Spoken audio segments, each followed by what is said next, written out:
Welcome to Harshu's recipes. So இன்னைக்கு hide and seek biscuit வச்சு எப்படி வீட்டிலே கேக் பண்ணுறதுன்னு பார்க்கலாம். இன்னும் நீங்கள் சேனலை சப்ஸ்கிரைப் பண்ணலைன்னா சேனலை மறக்காமல் சப்ஸ்கிரைப் பண்ணிக்கோங்க. பக்கத்தில் இருக்க பெல் ஐக்கனையும் ப்ரெஸ் பண்ணிக்கோங்க.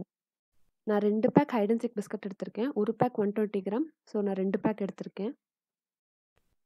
2 பேக்கெட் பிஸ்கட்டை இந்த மாதிரி மிக்ஸி ஜாரில் ஆட் பண்ணி நல்லா உடச்சி விட்டுக்கோங்க. மிக்சியில் நல்லா ஃபைன் பவுடரை இந்த மாதிரி அரைச்சி எடுத்துக்கோங்க. அரைச்ச பிஸ்கட் பவுடரை இந்த மாதிரி ஒரு பவுலுக்கு ட்ரான்ஸ்ஃபர் பண்ணிக்கோங்க. பவுடர் பண்ண சுகரை இந்த மாதிரி 2 ஸ்பூன் ஆட் பண்ணிக்கோங்க. பேக்கிங் சோடா 1/4 டீஸ்பூன் ஆட் பண்ணிக்கோங்க. சால்ட் ஒரு பிஞ்ச் ஆட் பண்ணிக்கோங்க. நல்லா இந்த மாதிரி மிக்ஸ் பண்ணிக்கோங்க. ஒரு கப் பால் எடுத்துக்கோங்க. அது இந்த மாதிரி கொஞ்சம் கொஞ்சமாக ஆட் பண்ணி நல்லா மிக்ஸ் பண்ணி நல்லா ஸ்மூத் பேட்டர் கன்சிஸ்டன்சிக்கு கொண்டு வந்துடுங்க.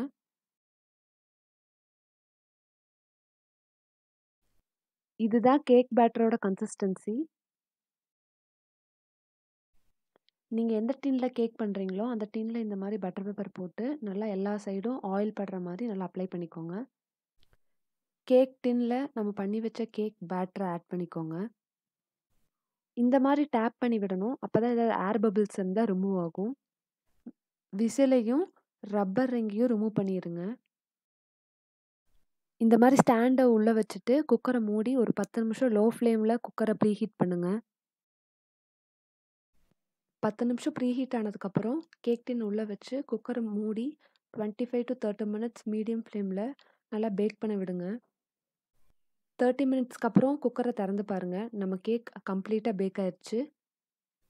கேக் பேக் ஆனதுக்கப்புறம் நல்லா கேக்கை ஆற விட்டுருங்க. ஆற விட்டுட்டு அதுக்கப்புறம் கேக்கை கட் பண்ணுங்கள்.